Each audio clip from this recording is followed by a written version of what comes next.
വയലും വീടും.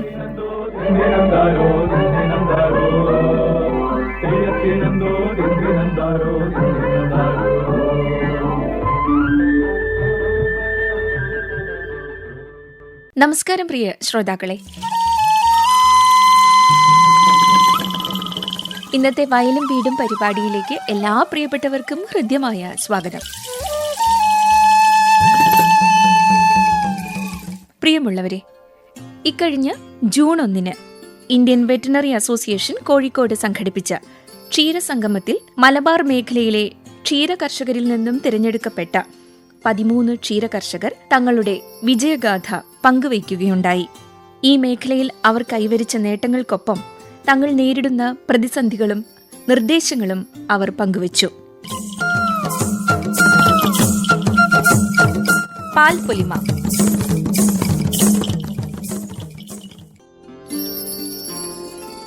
പതിനെട്ട് വയസ്സ് മുതൽ മാത്ര ക്ഷീരസംഘത്തിലെ ക്ഷീരകർഷകനാണ് ശ്രീ വിജയൻ ചുള്ളിയോട്. 15 പശുക്കളും 5 കിടാരികളും 3 കന്നുകുട്ടികളുമാണ് അദ്ദേഹത്തിന്റെ ഡയറി ഫാമിലെ സമ്പത്ത്. പ്രതിദിനം 120 ലിറ്ററിലധികം പാലുൽപാദനം അദ്ദേഹത്തിന്റെ ഫാമിലുണ്ട്. അതിൽ 80 ലിറ്റർ പാൽ ക്ഷീരസംഘത്തിലും ബാക്കി പ്രാദേശിക വിപണിയിലുമാണ് എത്തിക്കുന്നത്. പുൽകൃഷി വളർത്തലാണ് പശു വളർത്തൽ ലാഭകരമാക്കുന്നത് എന്നാണ് വിജയൻ അഭിപ്രായപ്പെടുന്നത്. വിജയന്റെ വാക്കുകളിലേക്ക്. 15 വയസ്സ് മുതൽ ഞാൻ ഈ മേഖലയിലേക്ക് കടന്നു വന്നൊരു വ്യക്തിയാണ്. പാരമ്പര്യമായിട്ട് തന്നെ പശു വളർത്തൽ വീട്ടിൽ 1-2 പശുവിനെ വളർത്തിക്കൊണ്ട് ഉപജീവനമാർഗം കഴിച്ചുകൊണ്ട് പോയെന്നൊരു കാലഘട്ടമായിരുന്നു. അന്നത്തെ ഒരു കാലഘട്ടത്തിൽ എന്നാൽ സൊസൈറ്റികളിലൊക്കെ പാലളക്കുക എന്ന് പറഞ്ഞു കഴിഞ്ഞാൽ അന്ന് അവിടെ നിലവിൽ ഉണ്ടായിരുന്ന ബോർഡ് മെമ്പർമാരുടെ പേരിലായിരുന്നു കർഷകർ പാലളന്നിരുന്നത്. അതുകൊണ്ട് അവർക്ക് എത്ര പാലിന് വിലയുണ്ടെന്നോ അതോടൊപ്പം തന്നെ അവർക്ക് എത്ര ടോട്ടൽ വില കിട്ടുന്ന പോലും അറിയാത്തൊരു സാഹചര്യമുള്ള ഒരു കാലഘട്ടത്തിലായിരുന്നു നമ്മൾ പണ്ട് കാലത്ത് പശുവിനെ വളർത്തി പോന്നിരുന്നത്.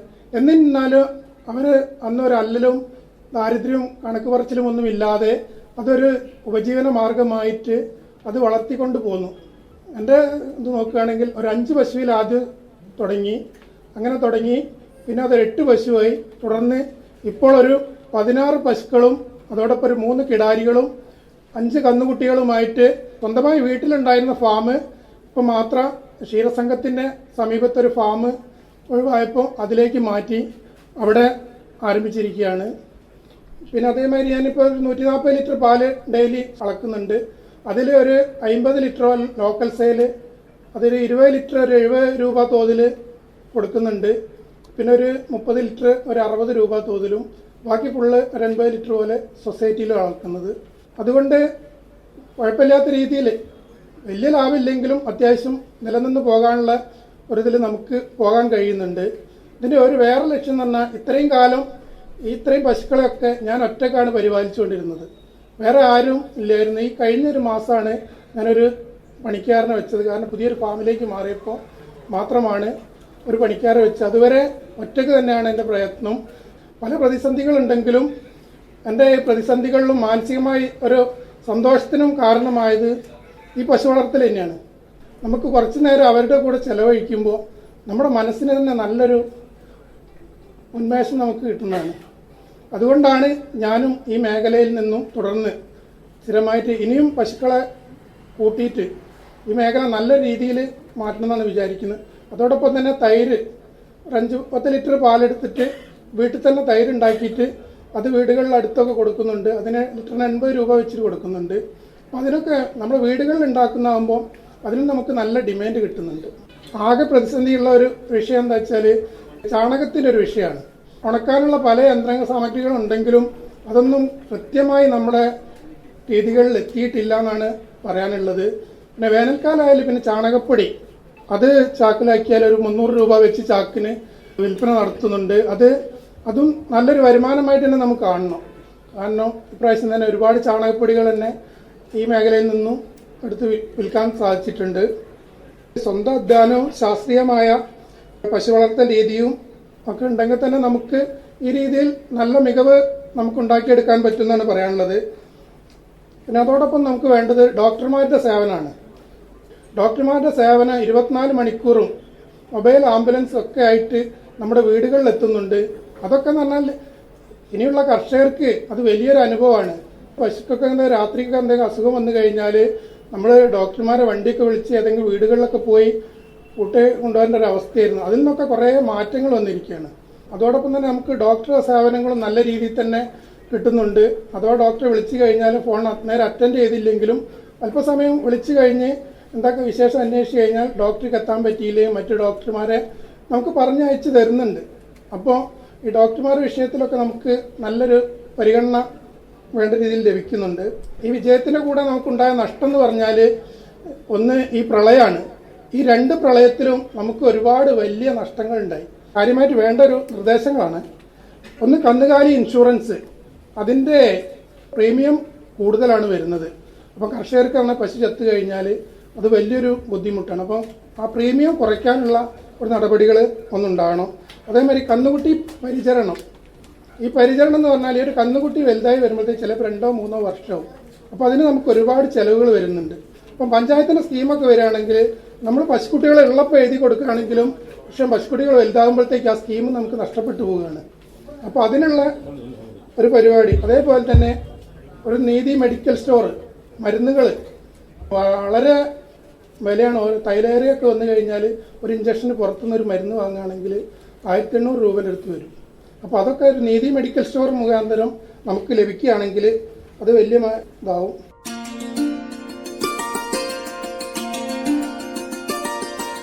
കാസർഗോഡ് ജില്ലയിൽ നിന്നും പങ്കെടുത്തത് ഉദുമ പഞ്ചായത്തിലെ ആരിഫയായിരുന്നു. 20 പശുക്കളുള്ള സംരംഭകയാണ് ആരിഫ. പാലിൽ നിന്നും 30-ലധികം മൂല്യവർദ്ധിത ഉൽപ്പന്നങ്ങൾ നിർമ്മിച്ച് ആരിഫ വിപണിയിലെത്തിക്കുന്നുണ്ട്. മിൽക്കാസ് എന്ന പേരിലാണ് അവ വിപണനം നടത്തുന്നത്. അതുമാത്രമല്ല, തന്റെ ഫാമിൽ നിന്നും ചാണകത്തിൽ നിന്നും വൈദ്യുതിയും ഉൽപ്പാദിപ്പിക്കുന്നുണ്ട് ഈ ക്ഷീര സംരംഭക. ആരിഫ തന്റെ അനുഭവങ്ങൾ പങ്കുവയ്ക്കുന്നു. ഞാൻ ആരിഫ ഷമീർ, കാസർഗോഡ് ജില്ലയിലാണ്, ഉദുമയിലാണ് താമസം. എനിക്ക് 10 പശുക്കളും 6 കിടാരികളും 4 കന്ന് കുട്ടികളും ഉള്ള ഒരു ഫാമാണ് ഞാൻ നിലവിൽ നടത്തി വരുന്നുള്ളത്. ഒരു പശുവിൽ നിന്ന് തുടങ്ങി ഇന്ന് 10 പശുവിലേക്ക് കൊണ്ടുവന്നിട്ടുള്ളതാണ് എൻ്റെ ഫാം. ആദ്യം ഒരു പശുവിനെ വാങ്ങിയത് തന്നെ ഞാൻ കടം വാങ്ങിയിട്ടാണ്. അവിടെ നിന്ന് ആ പശുവിനെ കറക്കാൻ കൂടി എനിക്കറിയുന്നില്ലായിരുന്നു. അവിടെ നിന്നാണ് ഞാൻ വേറൊരാളെ കൊണ്ട് കറവ പഠിച്ചു. 4 വർഷം മുമ്പ് ഒരു ചെറിയൊരു തൊഴുത്തിലായിരുന്നു ആദ്യം. എൻ്റെ വീട്ടിൽ എൻ്റെ ഉപ്പയ്ക്ക് പശു ഉണ്ടായിരുന്നു. അത് കണ്ട് വളർന്നിട്ടുണ്ട് ഞാൻ. പക്ഷെ പുല്ലെരിഞ്ഞു കൊണ്ടുവരും, തോല് കൊത്തിക്കൊണ്ടുവരും, ആ ഒരു രീതിയായിരുന്നു പണ്ട് കാലത്ത് ഉണ്ടായിരുന്നത്. അതേ രീതിയിലായിരുന്നു ഞാനും ആദ്യം പശു വളർത്തൽ തുടങ്ങിയത്. അവിടെ നിന്ന് ആ ഒരു പശുവിനെ ഞാൻ വിറ്റു. വീണ്ടും പശുവിനെ വാങ്ങി. ചവിട്ട് സഹിക്കാൻ വയ്യാത്തത് കൊണ്ടാണ് വിറ്റത്. വീണ്ടും ഞാനൊരു HF പശുവിനെ വാങ്ങുകയും 22 ലിറ്റർ പാല് കിട്ടുന്ന HF പശുവിനെ വാങ്ങി. പിന്നീട് അത് 2, 3, 4 മാറുകയും അതിൽ നിന്നാണ് ഞാൻ ഇത് സൊസൈറ്റിയിലേക്കായിരുന്നു പാല് കൊടുത്തിരുന്നത്. അതെനിക്കൊരു ചെറിയൊരു നഷ്ടമായി തോന്നി. ഞാൻ ഇതിനെ പാലുൽപ്പന്നങ്ങൾ ഉണ്ടാക്കാൻ തുടങ്ങി. ആദ്യം തൈരും നെയ്യും പനീറുമായിരുന്നു ആദ്യം ഉണ്ടാക്കിയിരുന്നത്. അവിടെ നിന്നാണ് നമ്മളെ ക്ഷീര വികസന ഓഫീസർ മുഖാന്തരം കോഴിക്കോട് നടുവട്ടത്ത് വന്ന് പാലുൽപ്പന്നങ്ങളുടെ ക്ലാസ് അറ്റൻഡ് ചെയ്യുകയും അവിടെ നിന്നാണ് എങ്ങനെയാണ് ഒരു ഫാം നടത്തേണ്ടത് എന്ന് പഠിക്കുകയും ചെയ്തത്. ഇവിടെ നിന്ന് വയനാട് പോയി അവിടുത്തെ വിസിറ്റിങ്ങിൽ കുറേ ഫാം കണ്ടു, മനസ്സിലാക്കി. അവിടെ നിന്ന് ഒരു നേപ്പിയറിൻ്റെ പുൽത്തണ്ട് കൊണ്ടുപോയി ഒരു 30 സെൻറ്റ് സ്ഥലത്ത് നേപ്പിയർ, സൂപ്പർ നേപ്പിയർ പുൽകൃഷി തുടങ്ങി. അതിലൂടെ മുമ്പിലോട്ട് പോയിക്കൊണ്ടിരിക്കെ ആ പുൽകൃഷി ചെയ്യുന്ന സ്ഥലം എനിക്ക് നഷ്ടമാവുകയും വീണ്ടും ഞാൻ കുറച്ച് നഷ്ടത്തിലേക്ക് വരികയും ചെയ്തു. അവിടെ നിന്നാണ് സൈലേജിൻ്റെ തുടക്കം. ആദ്യം ചോളത്തട്ട് കൊണ്ടുവന്ന് ഞാൻ സ്വന്തം സൈലേജ് ഉണ്ടാക്കി കൊടുത്തു. ഇപ്പോൾ സൈലേജ് കൊടുക്കുകയാണ്. സൈലേജ് കൊടുക്കുമ്പോൾ എന്താണെന്ന് വെച്ചാൽ നമുക്ക് നമ്മളെ സമയം ലാഭകരമാണ്. പിന്നെ പുല്ല് വെട്ടിയെടുക്കുന്ന കൂലി ആർക്കെങ്കിലും വിളിച്ച് ചെയ്യുകയാണെങ്കിൽ അതിനുള്ള കൂലി കൊടുക്കുന്നതും എന്നെ സംബന്ധിച്ചിടത്തോളം നഷ്ടമാണ്. എൻ്റെ ഫാമിൽ ഇന്ന് എല്ലാ യന്ത്രവൽക്കരണങ്ങളും ഞാൻ ചെയ്തിട്ടുള്ളത് കൊണ്ട് തന്നെ എനിക്ക് രാവിലെ 6 മണിയാകുമ്പോഴേക്ക് എല്ലാ പണികളും കഴിഞ്ഞ് 6:30 ആകുമ്പോഴേക്ക് ഞാൻ പാൽ വീട് വീടാന്തരം കൊടുക്കുകയാണ് ചെയ്യുന്നത്. പാക്കറ്റ് ഉണ്ടാക്കി വീട് വീടാന്തരം കൊടുക്കുന്നു, പാലുൽപ്പന്നങ്ങൾ ഉണ്ടാക്കുന്നു, തൈര് ഉണ്ടാക്കുന്നു. ഇതൊക്കെ വീട് തോറും കൊടുക്കുകയും കുറച്ച് റിസോർട്ടുകളിലും കുറച്ച് ഷോപ്പുകളിലും കൊടുക്കുന്നുണ്ട്. അങ്ങനെയാണ് എൻ്റെ വരുമാനം പോകുന്നത്. പിന്നെ ഞാൻ ചാണകപ്പൊടി ഡീഹൈഡ്രേറ്റ് മിഷൻ വാങ്ങി. കാരണം മണത്തിൻ്റെ പ്രശ്നത്തിലാണ് ഇത് വാങ്ങിയത്. അതിനെ കൊണ്ട് എനിക്ക് ഏറ്റവും വലിയ ഉപകാരം എന്ന് വെച്ചാൽ ബയോഗ്യാസിൽ ഇപ്പോൾ ചാണകം കലക്കി ഒഴിക്കേണ്ട ആവശ്യമില്ല. ഇതിൻ്റെ സ്ലറി നേരിട്ട് ബയോഗ്യാസ് പോവുകയും അത് എനിക്ക് വീട്ടാവശ്യത്തിനും കിട്ടുന്നുണ്ട്. നേരം പിന്നെ ജനറേറ്റർ ഉപയോഗിച്ച് കറണ്ട് കണക്ഷനും അതിലേക്ക് ഞാൻ എടുക്കുന്നുണ്ട്. അത് ഞാൻ കറവക്ക് വേണ്ടിയിട്ടാണ് ഉപയോഗിക്കുന്നുള്ളത്, അതിനു വേണ്ടി മാത്രം. പിന്നെ ചില സമയത്ത് കറണ്ട് ഇല്ലെങ്കിൽ മാത്രം കറണ്ട് നമ്മളെ വെള്ളം നിറക്കാനും കുളിപ്പിക്കാനും ഒക്കെ ഉപയോഗിക്കുന്നുണ്ട്. ഞാൻ പാല് കൊടുക്കുന്നത് 70 രൂപക്കാണ്. അതിൻ്റെ പുറമെ തൈര് കൊടുക്കുന്നതും 70 രൂപക്കാണ്. 900 ml തൈര് കൊടുക്കുന്നത്. 20 ലിറ്റർ പാലിൻ്റെ തൈര് ഉണ്ടാക്കിയാൽ എനിക്ക് 1 കിലോ നെയ്യും കൂടി ലഭിക്കുന്നുണ്ട്. അതിന് എനിക്ക് എക്സ്ട്രാ ബെനിഫിറ്റ് കിട്ടുന്നുണ്ട്. 1500 രൂപയ്ക്കാണ് ഞാൻ 1 കിലോ നെയ്യ് കൊടുക്കുന്നുള്ളത്. അതേപോലെ ചാണകപ്പൊടി പാക്ക് ചെയ്ത് കൊടുക്കുകയാണെങ്കിൽ 1 കിലോ ചാണകപ്പൊടിക്ക് 30 രൂപ നിലയിലാണ് കൊടുക്കുന്നുള്ളത്. നേരെ മറിച്ച് കൂടുതലായിട്ട് ആൾക്കാർ വരികയാണെങ്കിൽ 1 കിലോക്ക് 10 രൂപ വെച്ച് തൂക്കിയിട്ടാണ് കൊടുക്കുന്നത്. അത് ആ ചെറിയ നനവിൽ തന്നെയാണ്. ഉണക്ക ചാണകപ്പൊടിയല്ല. ഉണക്ക ചാണകപ്പൊടി ഉണക്കാനുള്ള സമയവും സ്ഥലവും എനിക്കില്ല. ആകെ കൂടി 30 സെന്റ് സ്ഥലമേ എനിക്കുള്ളൂ. പനീറിന്റെ ഉപോൽപ്പന്നങ്ങളും ഉണ്ടാക്കുന്നുണ്ട്. പനീർ 600 രൂപയായിട്ടാണ് പനീർ കൊടുക്കുന്നുള്ളത്. അതിന്റെ പിക്കിൾസ് ഉണ്ടാക്കുന്നുണ്ട്. 200 ഗ്രാമിന്റെ ബോട്ടിൽ 200 രൂപയ്ക്കാണ് കൊടുക്കുന്നുള്ളത്. അതേപോലെ പനീറിന്റെ സ്നാക്സുകളും അതെല്ലാം സ്റ്റാൾ മുഖാന്തിരാണ്. പിന്നെ ഓർഡർ അനുസരിച്ച് കല്യാണത്തിന്റെ ഓർഡർ അങ്ങനെയല്ലാണ് ഇത് ചെയ്യുന്നുള്ളത്. പിന്നെ ശ്രീഖണ്ഡ്, ഈ ശ്രീഖണ്ഡൊന്നും നമ്മളെ നാട്ടിൽ ആദ്യം ആർക്കും അറിയുന്നേ ഉണ്ടായിരുന്നില്ല. ഇപ്പൊ കുറച്ച് അറിഞ്ഞു വരുന്നുണ്ട്, ആൾക്കാർ ചോദിക്കുന്നുമുണ്ട്. ഇതാണ് എൻ്റെ വരുമാന മാർഗം.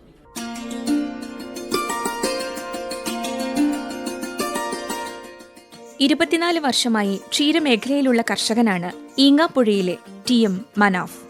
40 പശുക്കളാണ് ഇപ്പോൾ അദ്ദേഹത്തിന്റെ ഫാമിലുള്ളത്. 400 ലിറ്ററിലധികം പാലാണ് ഉൽപ്പാദിപ്പിക്കുന്നത്. കോഴിക്കോട് നഗരം കേന്ദ്രീകരിച്ചാണ് മനാഫ് പാൽ വിതരണം നടത്തുന്നത്. മനാഫിന്റെ വാക്കുകളിലേക്ക്. കറവ ഫീൽഡിലേക്ക് വന്നിട്ട് വെച്ചിട്ടുണ്ടെങ്കിൽ വളരെ ചെറുപ്പത്തിൽ 10 വയസ്സായിരുന്ന മുതൽ 2 കൈക്ക് പശുവിനെ കറവ പഠിച്ചിട്ടുണ്ട്. കാരണം എന്ന് വെച്ചിട്ടുണ്ടെങ്കിൽ പാരമ്പര്യമായിട്ട് പശു വളർത്തിക്കൊണ്ടിരുന്ന ഒരു കുടുംബത്തിലാണ് ജനിച്ചിട്ടുള്ളത്.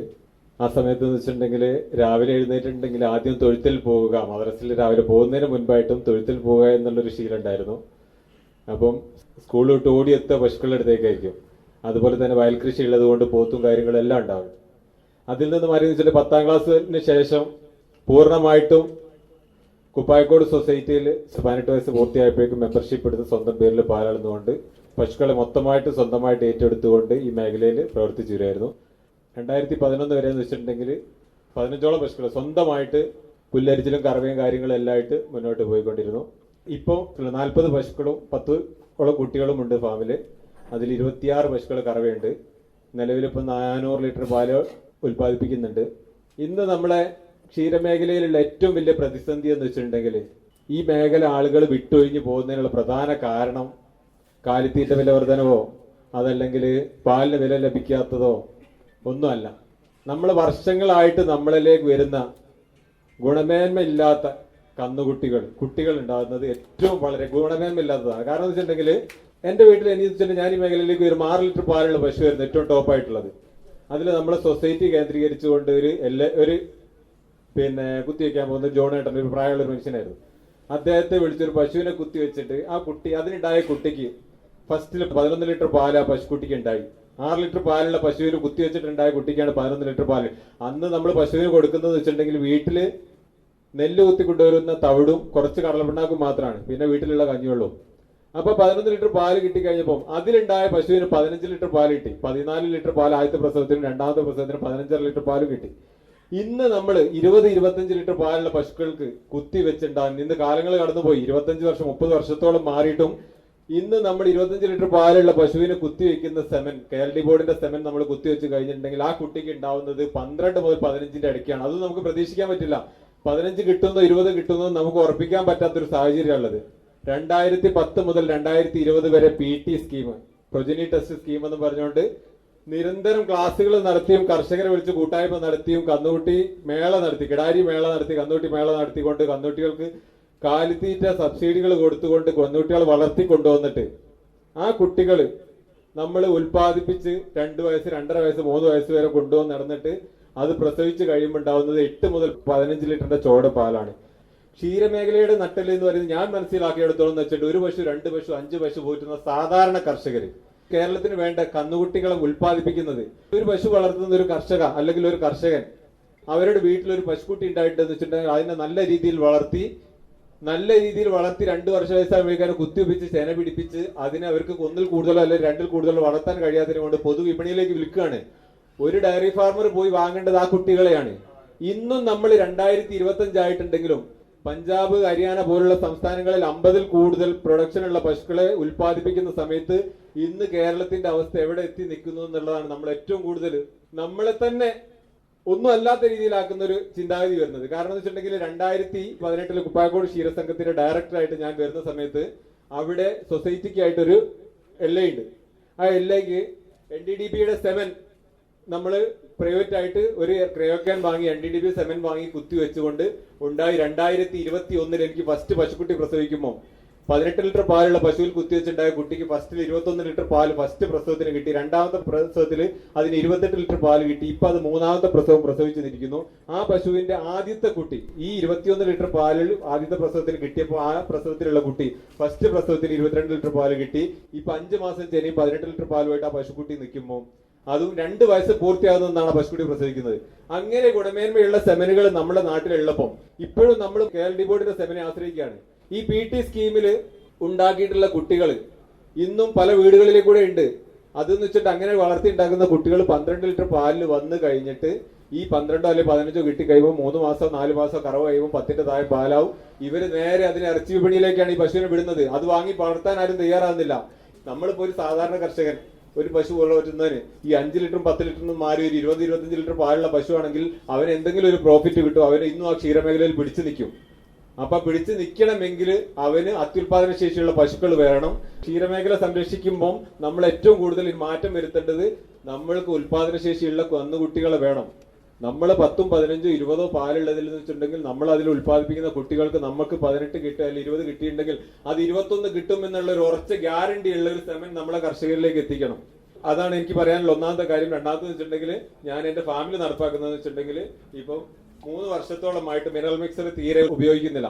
കാരണം ഞാനിപ്പോ കൊടുക്കുന്ന ഭക്ഷണം എന്ന് വെച്ചിട്ടുണ്ടെങ്കിൽ ഇത് ഉപയോഗിക്കാതെ ഇരിക്കുന്ന കാരണം എന്ന് വെച്ചിട്ടുണ്ടെങ്കിൽ ഒരു 2-3 വർഷം മുൻപ് എന്ന് വെച്ചിട്ടുണ്ടെങ്കിൽ എന്റെ ഫാമില് ചെറിയൊരു പ്രശ്നങ്ങൾ ഉണ്ടായിട്ട് പാല് മൊത്തം പോയി. കാരണം എന്ന് വെച്ചിട്ടുണ്ടെങ്കിൽ വാങ്ങിക്കൊടുക്കാനുള്ള സാമ്പത്തിക ശേഷി പോലും ഇല്ലാത്തൊരവസ്ഥ വന്നു. ആ സമയത്ത് പൈനാപ്പിൾ ലീഫ് ആയിരുന്നു. തോട്ടത്തിൽ പോയി പൈനാപ്പിൾ ലീഫ് പണിക്കാരെ വെച്ച് പറിച്ചു കൊണ്ടുവരും. ആ പ്രളയത്തോടു കൂടി പുല്ല് കംപ്ലീറ്റ് പോയി. അപ്പൊ വെച്ചിട്ടുണ്ടെങ്കിൽ പണിക്കാരെ വെച്ച് പോയില്ലോ പൈനാപ്പിൾ ലീഫ് പറിച്ചുകൊണ്ടുവരും. മെഷീനിൽ അരിഞ്ഞ് അത് ഇട്ട് കൊടുക്കും. കേരള ഫീഡ് കാലിത്തീറ്റ അതും ഇട്ട് കൊടുക്കും. ഈ 2 സാധനം മാത്രം ഉപയോഗിച്ചുകൊണ്ട് 1 വർഷം മുൻപോട്ട് പോയപ്പോൾ എനിക്ക് പഠിക്കാൻ പറ്റിയ ഒരു പാഠം എന്ന് വെച്ചിട്ടുണ്ടെങ്കിൽ എന്റെ പശുക്കൾക്ക് ആരോഗ്യ പ്രശ്നങ്ങളൊന്നുമില്ല, ചെന പിടിക്കാൻ ബുദ്ധിമുട്ടില്ല. കറക്റ്റ് 2.5 മാസം 1.5 എന്ന് വെച്ചിട്ടുണ്ടെങ്കിൽ കറക്റ്റ് എന്ന് വെച്ചിട്ടുണ്ടെങ്കിൽ 55-60 ദിവസത്തിനുള്ള മുൻപ് ഫസ്റ്റ് ഹീറ്റ് കാണിക്കും. 1ാമത്തെ 2ാമത്തെ ഹീറ്റ് ആകുമ്പോഴേക്കും പശുക്കളെ കുത്തിവെക്കും. ചെന പിടിക്കാൻ ഒരു ബുദ്ധിമുട്ട് കാണുന്നില്ല. അപ്പോൾ എന്ന് വെച്ചിട്ടുണ്ടെങ്കിൽ മിനറൽസ് എന്നുള്ള സംവിധാനത്തിൽ നിന്ന് പറ്റി മാറി. അത് തീർത്തും ഒഴിവാക്കിക്കൊണ്ട് ഈ കേരള ഫീഡ് കാലിത്തീറ്റയും പിന്നെ കേരള ഫീഡ് എലൈറ്റ് ആയിരുന്നു കൊടുത്തോണ്ടിരുന്നത്. അതും പിന്നെ ഈ കൈതച്ചക്കന്റെ പൈനാപ്പിൾ ലീഫ് മാത്രമായിട്ടാണ് ഇപ്പൊ ഞാൻ 3 വർഷമായിട്ട് ഫാം മുന്നോട്ട് കൊണ്ടുപോകുന്നത്. ഒരു മിനറൽസും കൊടുക്കുന്നില്ല. തീറ്റപ്പുല്ല് വേറെ ഒന്നുമില്ല. അത് എന്ന് വെച്ചിട്ടുണ്ടെങ്കിൽ നമ്മൾ അധികമായിട്ട് കിട്ടുന്ന സമയത്ത് അത് കട്ട് ചെയ്ത് 50 കിലോന്റെ ബാരലിൽ വെട്ടിവെച്ച് കുറച്ച് ഫീഡബിറ്റ് ശർക്കരയും സ്പ്രേ ചെയ്തിട്ട് നമ്മൾ അത് ബാരലാക്കി വെക്കുക ചെയ്യുന്നത്. അത് ബാരലാക്കി വെച്ച് അടച്ചു വെച്ചേക്കും. അപ്പൊ എപ്പോഴെങ്കിലും പണിക്കാർ ലീവോ കാര്യങ്ങളോ അല്ലെങ്കിൽ കിട്ടാത്തൊരു പ്രശ്നം വരുമ്പോൾ വെച്ചിട്ടുണ്ടെങ്കിൽ അത് പൊട്ടിച്ച് ഇട്ട് കൊടുക്കുന്ന ഒരു രീതിക്കാണ് മുന്നോട്ട് പോയിക്കൊണ്ടിരിക്കുന്നത്. അപ്പോൾ പശുക്കൾക്ക് നിലവിൽ ആരോഗ്യ പ്രശ്നങ്ങളില്ല. കുട്ടികൾ ഉണ്ടായാൽ തന്നെ വെച്ചിട്ടുണ്ടെങ്കിൽ നമുക്ക് 1 വയസ്സ് 12 മാസം 11ാമത്തെ മാസം കുത്തിവെച്ചുണ്ടായ കുട്ടികൾക്ക് നമുക്ക് 20 ലിറ്റർ പ്രൊഡക്ഷൻ ഉണ്ടായി NDDB സ്കീമിൽ കുത്തിവെച്ചുണ്ടായ കുട്ടികൾക്ക്. അപ്പൊ എന്ന് വെച്ചിട്ടുണ്ടെങ്കിൽ അപ്പോൾ ചില നമ്മൾ മുൻപ് മുതലേ പഠിച്ചു 1.5 വയസ്സിന് ശേഷം മാത്രമേ കുത്തിവെക്കാൻ പാടുള്ളൂ, ഗർഭധാരണം പാടുള്ളൂ എന്നുള്ളതൊക്കെയാണ് നമ്മൾ പഠിച്ചു വെച്ചിരിക്കുന്നത്. പക്ഷെ എന്ന് വെച്ചിട്ടുണ്ടെങ്കിൽ 8 മാസം മുതൽ ഇന്നത്തെ കുട്ടികൾ ഹീറ്റ് കാണിക്കുന്ന സമയത്ത് നമ്മൾ 1, 2, 3 ഹീറ്റ് ഒഴിവാക്കും. അപ്പൊ അത്യാവശ്യം വളർച്ചയിൽ വന്നു കഴിഞ്ഞിട്ട് കുത്തിവെക്കും, ചെലവഴിക്കും, പ്രസവിക്കും.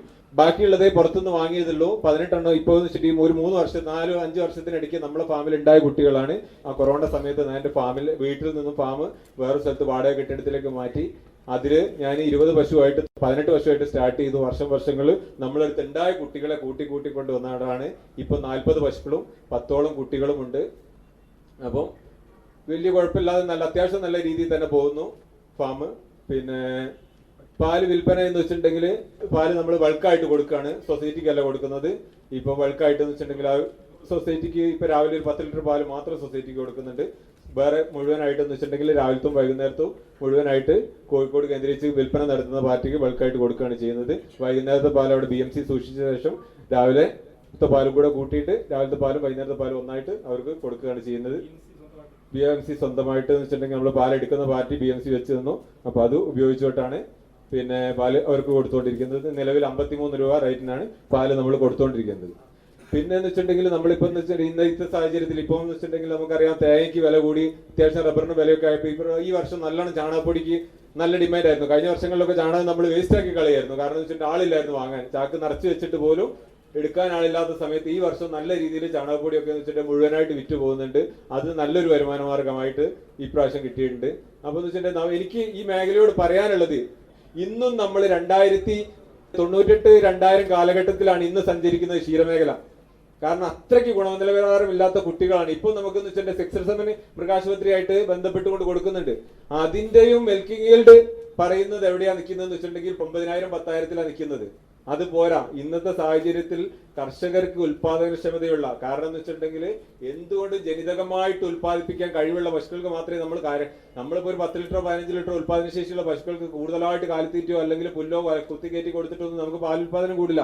ജനിതകമായിട്ടുള്ള കഴിവ് അതുകളിൽ ഉണ്ടെങ്കിൽ മാത്രമേ നമുക്ക് ഉൽപാദനശേഷി ഉണ്ടാവുള്ളൂ. അപ്പൊ അത്തരം സെമനുകൾ കുട്ടികൾ ഉൽപ്പാദിപ്പിച്ച് കേരളത്തിന്റെ അകത്ത് ഇന്നും നമ്മൾ കർണാടകയും തമിഴ്നാടിനെ ആശ്രയിച്ചുകൊണ്ട് പശുക്കളെ കൊണ്ടുവന്ന് ഡോക്ടർമാർക്ക് പോലും കേട്ടുകേൾവി ഇല്ലാത്ത അസുഖങ്ങൾ കേരളത്തിലേക്ക് എത്തിച്ചു എന്നല്ലാതെ പുറത്തുനിന്ന് കൊണ്ടുവരുന്ന പശു കൊണ്ട് കേരളത്തിന് ഇതുവരെ ഒരു നേട്ടവും ഉണ്ടായിട്ടില്ല എന്നുള്ള ഒരു അഭിപ്രായക്കാരനാണ് ഞാൻ. കാരണം എന്ന് വെച്ചിട്ടുണ്ടെങ്കിൽ നമ്മുടെ നാട്ടിൽ നമ്മൾ ഉൽപ്പാദിപ്പിക്കുന്ന കുട്ടികളിൽ നിന്നും പാൽ ഉൽപ്പാദിപ്പിച്ച് കേരളത്തിന് ആവശ്യമായ പാല് നമ്മളിലേക്ക് ഉൽപ്പാദിപ്പിക്കണമെങ്കിൽ ഇന്ന് മുതലെങ്കിലും നല്ല ക്വാളിറ്റിയുള്ള സെമന് കർഷകരെ പറഞ്ഞ് ബോധ്യപ്പെടുത്തിക്കൊണ്ട് ഡോക്ടർമാരും എൽഐമാരും ഇന്ന രീതിയിലുള്ള സെമനാണ് ഇത്, ഇത്ര ക്വാണ്ടിറ്റി പാല് കിട്ടും, ഇത് പ്രസവിച്ചുണ്ടാകുന്ന കുട്ടികളെ നിങ്ങൾ ഇന്ന രീതിയിൽ വളർത്തണം, ആ വളർത്തി ഉണ്ടാകുന്ന കുട്ടി 2-2.5 വയസ്സാകുമ്പോൾ പ്രസവിക്കുമോ നിങ്ങൾക്ക് ഇത്ര ലിറ്റർ പാല് കിട്ടും എന്നുള്ളൊരു ഗ്യാരണ്ടി കൊടുക്കാൻ തയ്യാറായിക്കൊണ്ട് വേണം ആ പശുക്കളെ കുത്തിവെക്കാനെന്ന് മാത്രം പറഞ്ഞുകൊണ്ട് ഞാൻ നിർത്തുന്നു.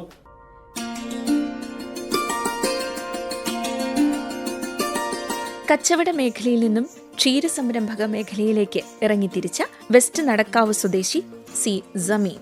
ഞാൻ പരമ്പരാഗത കർഷകനോ അല്ലെങ്കിൽ ക്ഷീര കർഷകനോ ഒന്നുമല്ല. ഞാനൊരു സാധാരണ കച്ചവടക്കാരനാണ്, ഒരു കച്ചവടക്കാരൻ്റെ മോനാണ്. അതുകൊണ്ട് തന്നെ കച്ചവടത്തിൽ തന്നെ മുമ്പോട്ട് പോകുന്ന സമയത്ത് അവിചാരിതമായി ഒരു ചാരിറ്റി ഓർഗനൈസേഷനുമായിട്ടൊക്കെ ബന്ധപ്പെട്ട സമയത്ത് അതിലുണ്ടായിരുന്ന ഒരാൾ കുറച്ച് പശുവിനെയും കുറച്ച് എരുമനെയും ഒക്കെ പോറ്റുന്ന സമയത്ത് ഞാൻ അതിൻ്റെ കൂടെ വെറുതെ ഒന്ന് കൂടിയതാണ്. പിന്നെ അതിനുശേഷം കുറച്ച് വലിയ ലീസിന് ഒരു ലാൻഡ് കാക്കഞ്ചേരി അടുത്ത് കിട്ടിയപ്പോൾ എൻ്റെ കുറച്ച് സുഹൃത്തുക്കൾ കൂടി ഇൻവെസ്റ്റേഴ്സായി വന്നപ്പോൾ വലിയ നിലയിൽ തന്നെ ഈ പറയുന്നവരെ എടുത്തിട്ട് ചാടി വലിയൊരു ഇൻവെസ്റ്റ്മെൻറ്റ് കൊണ്ടാന്നു ഒരു 10-28 പശുക്കളെ വാങ്ങി. 2018 വരെയൊക്കെ എന്നോട് HF എന്ന് പറഞ്ഞാൽ എന്താണെന്ന് പോലും എനിക്കറിയില്ല. അങ്ങനത്തെ ഞാനാണ് ഇതിലേക്ക് ഇറങ്ങുന്നത്. അന്നൊരു 24-25 പശുക്കളൊക്കെ വാങ്ങി ഏകദേശം 480-500 ലിറ്ററിലധികം ഈൽഡിങ് ഉണ്ടായി. തുടക്കത്തിൽ തന്നെ ആരോട് പറഞ്ഞു കൊടുക്കാൻ ഒരു വർഷം കൊണ്ട് തന്നെ വൻ വിജയത്തിലെത്തുന്ന, കാണിച്ചു കൊടുക്കാൻ പറ്റുന്ന ഒരു വിജയത്തിലേക്ക് അത് അത്രയധികം ഇൻവെസ്റ്റ് ചെയ്തിട്ട് പൈസ ഇപ്പുറത്ത് ഉണ്ടായത് കൊണ്ട് അപ്പുറത്തേക്ക് കൊണ്ടുപോയിട്ട് കളിച്ചതാണ്. ഈ ഇൻവെസ്റ്റ്മെൻ്റ് ഒക്കെ വന്ന് വലിയൊരു ഈൽഡിംഗ് ഒക്കെ വന്ന സമയത്ത് ഒരു 10-52 ആടുകൾ, അത് 4-5 ലക്ഷം റുപ്യ ഉണ്ടാക്കിയിട്ടുള്ളൊരു കൂട്, പിന്നെ കുറച്ച് കോഴി, ഇതൊക്കെ കൂടി ഒന്നിച്ചെടുത്ത് അടുത്ത സംരംഭത്തിലേക്ക് കയറാമെന്ന് പറഞ്ഞ് തുടങ്ങിയതോടുകൂടി ഇതിൽ കിട്ടുന്ന പൈസനേക്കാൾ കൂടുതൽ അപ്പുറം ചിലവാക്കാൻ തുടങ്ങി. അപ്പോൾ ഒരു പരിധി കഴിഞ്ഞപ്പോൾ ഞാൻ പറഞ്ഞത് ഇപ്പം നിർത്തണം, ആടിന് ഇപ്പം കൊടുക്കണം. ഏകദേശം 4-4.5 ലക്ഷം റുപ്യക്ക് വാങ്ങിയ ആടിനെയൊക്കെ കിട്ടിയ വിലക്ക് 1.5-2 ലക്ഷം റുപ്യക്ക് കൊടുത്ത് അപ്പം നിർത്താൻ പറഞ്ഞു. കാരണം ഇപ്പുറത്ത് എന്തുണ്ടാക്കുന്നു അതിനേക്കാൾ കൂടുതൽ അപ്പുറം ചിലവാക്കാൻ തുടങ്ങി. കാരണം ഞാനൊരു കച്ചവടക്കാരനായതുകൊണ്ട് ഞാൻ ഇന്നും വരവും ചെലവും കണക്ക് കൂട്ടി ആദ്യ ദിവസം മുതൽ തന്നെ ഓരോ പശുവിനും എത്ര പാല് കിട്ടും രാവിലെ ഉച്ചയ്ക്ക് എന്ന് കണക്ക് എഴുതി വെച്ച് അത് ഇന്നും ഞാൻ തുടരുന്നുണ്ട്. ആ രീതിയിലായിരുന്നു എൻ്റെ വരവും പോക്കുകളൊക്കെ ഏതെങ്കിലും പശു. പക്ഷെ ആദ്യം ഞാൻ പറഞ്ഞ പോലെ ആദ്യകാലത്ത് ഈ കയറി വന്നതുകൊണ്ട് എനിക്ക് യാതൊരു പരിചയമില്ലാത്ത മേഖലയായതുകൊണ്ട് ഒരു പശു പാല് തന്നാൽ കാലാകാലത്തേക്കും ആ പാല് കിട്ടും എന്നുള്ള രീതിയിലായിരുന്നു തുടക്കത്തിലൊക്കെ പോക്ക്. എത്ര കാലം കഴിഞ്ഞാൽ ഈ പാല് നിൽക്കുന്നോ, ഏത് സമയത്ത് കുത്തിവെക്കുന്ന കാര്യമോ അതൊന്നും അറിയില്ല. എല്ലാം വലിയ പശുക്കളാണ്.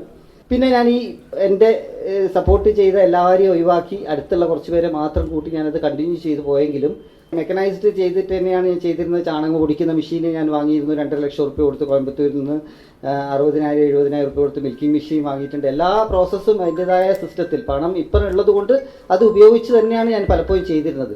എത്രത്തോളം നന്നായി നടത്തിയാലും കുറച്ച് ചാണകവും കുറച്ച് മൂത്രത്തിൻ്റെ ഒന്നും മണമൊന്നും ഇല്ലാണ്ടൊന്നും നമുക്കിത് നടത്താനൊന്നും പറ്റില്ല. അപ്പോൾ അതിൻ്റെ പേരിലും വെള്ളം അപ്പുറത്ത് വിടുന്ന പ്രശ്നത്തിലും ഒക്കെ ആയിട്ട് പഞ്ചായത്തിലൊക്കെ കംപ്ലൈൻറ്റ് ചെയ്ത് വലിയ പ്രശ്നങ്ങളായി. പക്ഷേ എൻ്റെ ബിസിനസ്സിൻ്റെ രീതി അനുസരിച്ച് തന്നെ തുടക്കത്തിൽ തന്നെ ഞാൻ ലൈസൻസ് എടുത്ത് വെച്ചിരുന്നു. അപ്പോൾ ഞാനത് വൈൻഡപ്പ് ചെയ്ത് കോഴിക്കോടേക്ക് തന്നെ ബേപ്പൂർ ഒരു സ്ഥലം എനിക്ക് കിട്ടി. അത് ഒരു ലീസ്റ്റ് ലാൻഡാണ്, ഒരു 2 ഏക്കറോളം കിടക്കുന്ന ലീസ്റ്റ് ലാൻഡാണ്. പക്ഷേ വെള്ളവും ഒക്കെ ഏത് സമയവും കയറി ഇറങ്ങുന്ന സ്ഥലമാണെങ്കിലും അങ്ങനത്തെ സ്ഥലം ഇങ്ങനത്തെ കാര്യങ്ങൾക്ക് കിട്ടുമല്ലോ. അല്ലാണ്ട് ഒരു ബിൽഡിംഗ് എടുക്കാൻ പെർമിഷനുള്ള സ്ഥലത്തൊന്നും ഒരു ആല ഉണ്ടാക്കാനും അല്ലെങ്കിൽ ചുറ്റുപാടൊന്നും നമുക്ക് കിട്ടൂല. കിട്ടിയാലും ചുറ്റുപാടുള്ള ജനങ്ങൾ എപ്പോഴും പ്രശ്നത്തിലായിരിക്കും. അപ്പോൾ അങ്ങനത്തെ ഒരു ലാൻഡ് കണ്ടെത്തി അവിടെ നല്ല രീതിയിൽ തന്നെ കഴിഞ്ഞ സെപ്റ്റംബർ ഒക്ടോബറിലാണ് ഞാൻ അങ്ങോട്ട് മാറിയത്. വലിയ രീതിയിൽ തന്നെ ഒരു ഫാം സെറ്റ് ചെയ്തു. അതിൻ്റെ പണിയിലാണ്. ഞാൻ ഇപ്പോൾ പൂർത്തിയാക്കി എന്ന് പറയാൻ പറ്റില്ല. സ്ലോലി ഡെവലപ്പ് ചെയ്ത് ഈ കഴിഞ്ഞ 2018 മുതൽ എൻ്റെ പാഠം പലതും പഠിച്ചെടുത്തെടുത്ത് ഞാൻ എന്തൊക്കെ ഡെവലപ്പ് ചെയ്യണമെന്ന് ആലോചിച്ചു കൊണ്ട് ഈ ലെവലിൽ എത്തിയതാണ്. ഇപ്പോഴും ഞാൻ ഫുള്ളി പ്രോഗ്രസ് അല്ല, ഞാൻ എൻ്റെ ഡെവലപ്മെൻറ്റ് മാത്രമാണ്. ഇപ്പോൾ നിലവിൽ ഏകദേശം 23 പശുക്കൾ എൻ്റെ കയ്യിലുണ്ട്. ഈൽഡിങ് ഉള്ളത് ഏകദേശം ഒരു 18-19 പശുക്കളാണ് ഈൽഡിങ് ഉള്ളത്. ചിലതൊക്കെ ചെനയാണ്, പാല് നിർത്താനായി 2 പ്രസവിക്കാനുണ്ട്. ആവറേജ് ഒരു 230-250 ലിറ്റർ പാലാണ് കിട്ടുന്നത്. അതിൻ്റെ ഒരു വലിയ ഭാഗം രാവിലെ മിക്കവാറും ഹോൾസെയിലായിട്ട് എടുക്കുന്ന ആളുകൾ എൻ്റെ അടുത്ത് നിന്ന് പാലെടുത്ത് പോകുന്നുണ്ട്. പിന്നെ ഉച്ചക്കുള്ള പാലും ചെറിയ രീതിയിൽ ഹോൾസെയിലിൽ കൊടുക്കുന്നു. ബാക്കിയുള്ളത് സൊസൈറ്റിയിലാണ് കൊടുക്കുന്നത്.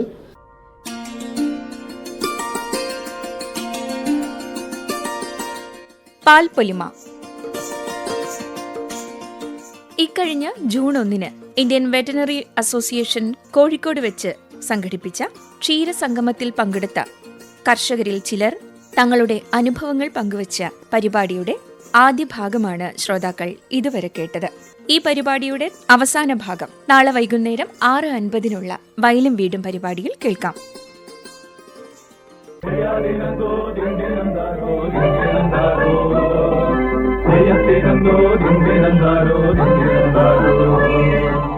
വയലും വീടും സമാപിക്കുന്നു.